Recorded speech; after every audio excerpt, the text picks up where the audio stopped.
The Olympics have historically been a celebration of the athletic heights humanity can aspire to. Athletes train for years to achieve one perfect moment. Trying to put that feeling into a video game is a folly of the highest order, and yet we've had Mario and Sonic at the Olympic Games since 2007. What makes them great, especially this Tokyo 2020 version, is that they pretty much ignore reality. This game is a surreal descent into crossover madness. Come join the spiral into insanity with me as I complete Mario and Sonic at the Olympic Games Tokyo 2020. Hey everyone, and welcome back to another brand new episode of The Completionist, where we don't just beat the games, we complete them. And if you want to help us make the show improve and be better, check out our Patreon, maybe grab some merch, subscribe, and watch all of our content all the way through. Now, I don't know about you all, but there was a ton of stuff I wanted to do this year in 2020. There was GDC, there was E3, conventions in general. Well, at least there's still the Olympics, right? Of course not. Humanity is garbage. We deserve nothing, and here we are playing games about the Olympics with no Olympics happening. Guess I should rebrand to the Nihilitionist. Let's begin. Here comes a new challenger! Yes! Danger!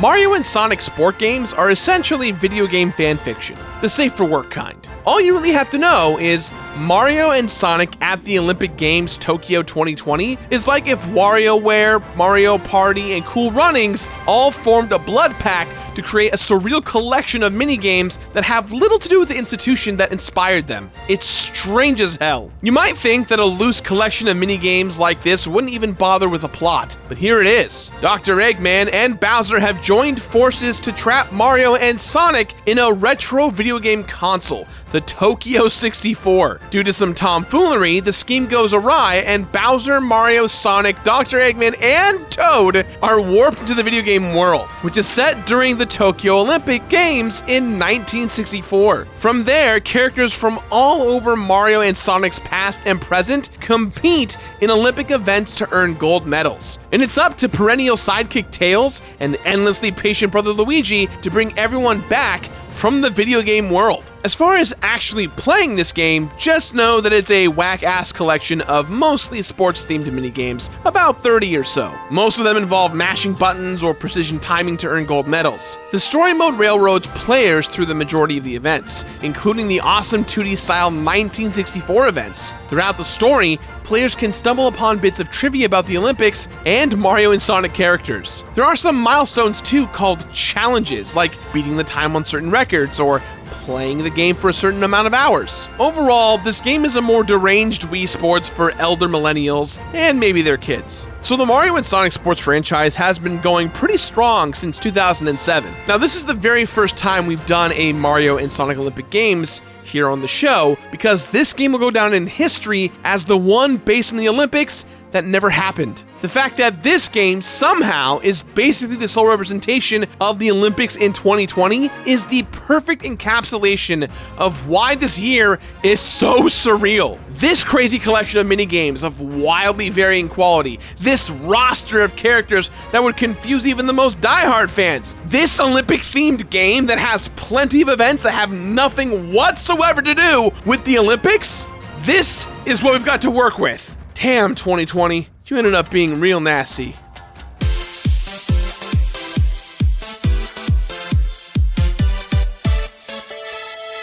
Obviously, any video game is full of abstraction. Shooting a gun in GTA is nothing like shooting a gun in real life. But the Olympics part of Mario and Sonic is so far off from anything even remotely resembling the actual games. It is perhaps the least accurate sports game out there. The surrealness of this game is what makes it stand out. In fact, Mario and Sonic is at its best when it strays from reality and leans into surreality. Right now, there are 2 video games to represent the now canceled 2020 Olympics. We have this Mario and Sonic version, and if we mosey on over to OlympicVideoGames.com, there's also Sega's Olympic Games, the official video game of the 2020 Olympics. But as the time that we're writing this, it's listed as coming soon and has only had a limited release in the East. So here in the good old USA, it's just Mario and Sonic Tokyo 2020. That is wild and somehow makes complete sense in the world we're living in now. The plot alone is like if the time travel stuff from Sonic Generations met the paint trapping of Mario 64. Eventually, the whole gang gets brought in from both the Mario and Sonic sides. I can't even believe some of the deep cuts here from Mario and Sonic's long history. The Koopa Kids? Where the hell have you been, and why are there only 3 of you? And then there's Eggman Nega, which sounds like a theater kid warm-up exercise. And who could forget Zaz, who you cannot convince me isn't a Monstar from Space Jam. How are you here? Go back to Toontown. Apparently, this is the first Mario and Sonic Olympic Games to even have a story mode. It almost feels like the plot of a Mortal Kombat game, only instead of Wario ripping out Charmy's spine when they cross paths, they end up just playing a game of rugby. I always knew that Wario was a hooligan. Now look, I appreciate the designers went as hard as they did with this plot. It's almost Lego movie levels of crossover appeal, and it does work for me. In what other world do we get Eggman and Bowser hatching a scheme together? Suck it, Subspace Emissary! I loved that I had to complete the whole story mode. It pretty much forces players to touch on every event in the game, including the incredibly weird and great mini-games. I especially loved that the medals that I earned in story mode counted towards completion, so I was able to get the gold medals I earned in the story playthrough, even if they just were on normal difficulty. And playing through the story is the only way to find every piece of inane trivia. This game basically removes any pretense of its events representing their real-world counterparts. As a result, the game is infinitely more fun to play. Even the event-specific clothing is consistently inconsistent. Like Shadow, for instance, wearing a jersey but with no pants. He's still got the shoes but no pants. What? With no reality to compare itself to, the layer of Mario/Sonic attitude is even more fitting. Instead of rallying behind our country's flag in the name of athleticism, we can rally behind the strangeness of Peach leading a sparkly pink horse over hurdles. Or Metal Sonic swimming, and not just swimming, but dominating swimming events. It just goes to show that you can do anything you set your mind to, kids. Nearly every character can compete in almost every event. That means that in the Mario-Sonic crossover sports universe, or the MSCSU, every character is an incredible athlete on par with everyone else. Now, most Olympians train from their early childhood to be the best they can be at just one thing. Achieving Olympic-level mastery in more than one discipline is extraordinarily difficult. But in this game, the playing field is nearly pretty equal. Sonic and Toadette can both win the 100-meter dash. DK and Tails can box with each other. Dr. Eggman, a middle-aged man who weighs at least 250 pounds, can compete in a karate tournament against his evil twin. What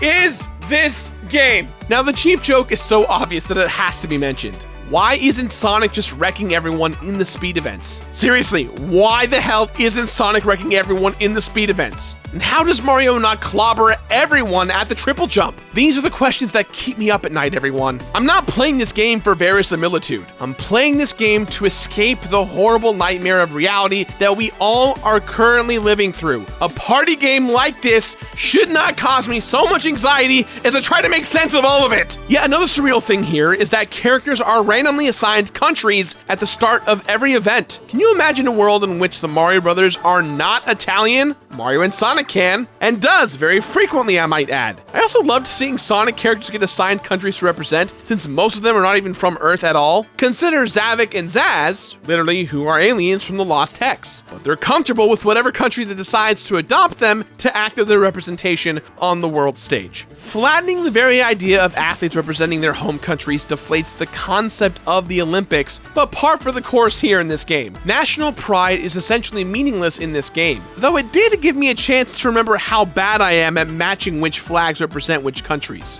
Which one's that? Turkey? Is it Guam?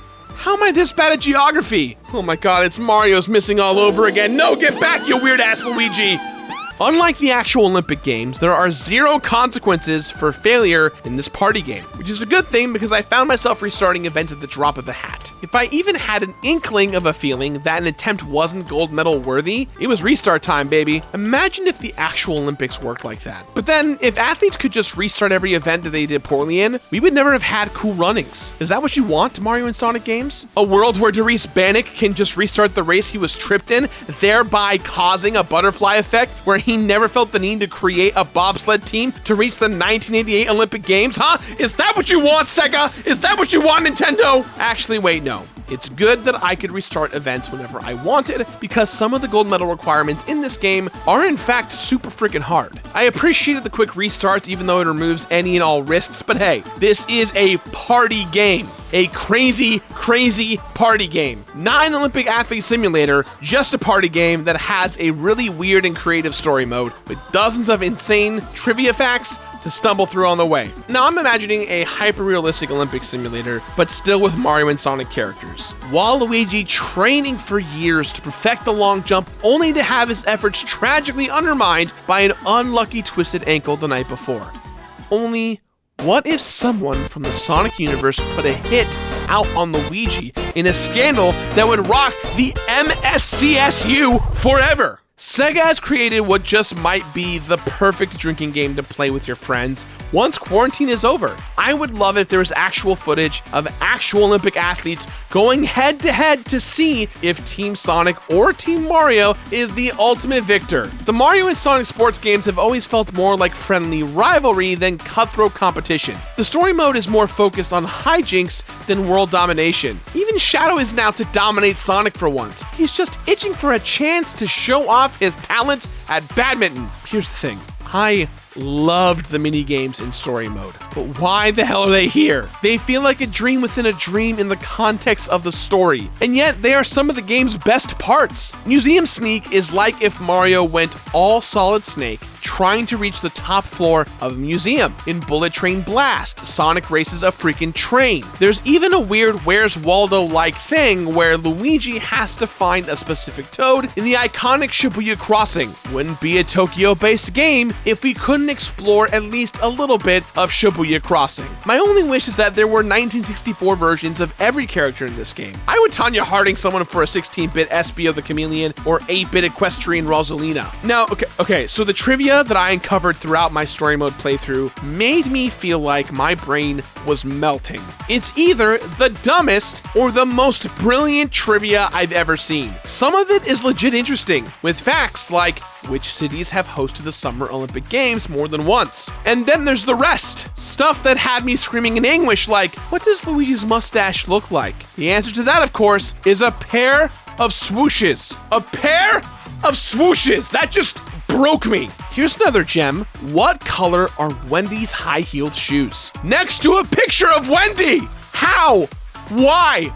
What is happening? This is like the reverse of what a trivia question is supposed to be. Maybe that's the next Super Drunk Bros. Mario and Sonic at the Tokyo Games 2020 Trivia Night, hosted by me, starring Alex and Brett, with a special guest appearance by our good friend Jack Daniels. Cheers. The weirdest part to me is that there isn't any challenge to finding the trivia. It's just scattered throughout the world in story mode. At least when trying to earn gold medals on every other event or trying to complete the endless challenges, I felt like I was working towards something. The most enjoyable events to complete in this game are the 10 2D 1964 events. They're all short and sweet, and the retro style of each one is a mini nostalgia trip every single time. Even though I had to play each event dozens of times to get gold medals, I never got used to 8-bit Mario competing against 16-bit Sonic. There is a 16-bit version of Mario that exists. Why didn't they just use the Super Mario World sprites? Look, I'm not mad. I will always and forever love 8-bit Bowser doing gymnastics. It's just one more notch in the insanity belt here. But it's not all weird and great. There's some stuff here that's just weird and bad. There are 3 dream events that are even further removed from reality than the rest of the events, and sadly not very fun to complete here. There's Dream Race, which is like bad Mario Kart. Dream Karate, which struck me as a cutting room floor Mario Party minigame, and Dream Shooting, which almost single-handedly made me not want to complete this game at all. Hold on, I got it. Ready for this? Dream events? More like nightmare events? Boom. Anyone? Anyone? Alright. I honestly don't know why these games are here. If they were unlockable minigames that didn't have medals to earn, I would probably feel a lot better about them. But as it stands, I had to play these weird random minigames way more than I wanted to. Every aspect of them feels like a ripoff of a better game, but condensed and made more difficult. They just feel bad, and I did not enjoy playing them, especially by myself. But even after roping in a teammate, I didn't like playing these events anymore. These 3 events feel like the most removed from anything Olympics related, and are also the least enjoyable. Coincidence? I mean, maybe. By the time I was trying to get gold medals, these 3 events didn't feel particularly strange anymore. And since there are no real-life Olympics this year to compare the dream events to, I think my brain just assumed they were somehow real. That's what completing Mario and Sonic Tokyo 2020 does to you. It made me think I knew everything about the Olympics because of the endless trivia. But it also shattered my mind enough that I just accepted the free-for-all kart racing, complete with rings and lightning bolts, as real Olympic events. That's 2020 for you.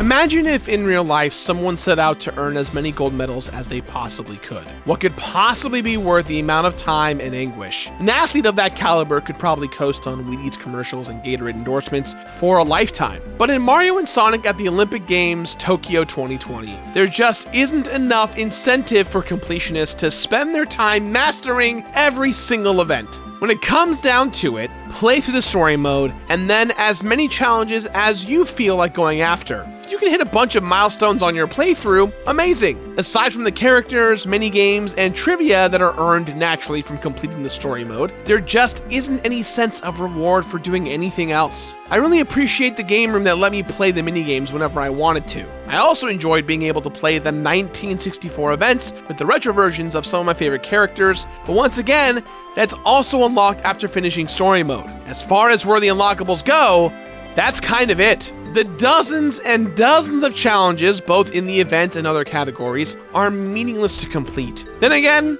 it's kind of fitting. In a world where the Olympic Games have been pretty unceremoniously canceled, even their video game counterparts bestow no glory upon its masters. When I completed Mario and Sonic at the Olympic Games Tokyo 2020, there were 50 hours played. Now look, I'm not gonna lie here. There were times when I just left the game on so I could rack up hours for at least one of the challenges that involved playing the game for, you guessed it, 50 hours. 34 events where I earned gold medals in all 3 difficulties. 32 playable characters, including the awesome 8 and 16-bit versions of some of my favorite video game mascots. And 1 Summer Olympics that will be remembered forever as the one that got canceled. Oh wait, no, just postponed? Well, maybe we'll get Mario and Sonic the Olympic Games 2021. Now, despite this lengthy and scathing review, I actually had a lot of fun with this game. I can realistically see having this game on in the background during like a pool party or a post-Thanksgiving dinner or something, but completing it mostly by myself was kind of a chore. It started to feel pretty mindless by the end, just grinding for challenges that didn't even mean anything at all. I weirdly enjoyed the story mode experience because it felt like the creators were having a lot of fun with it.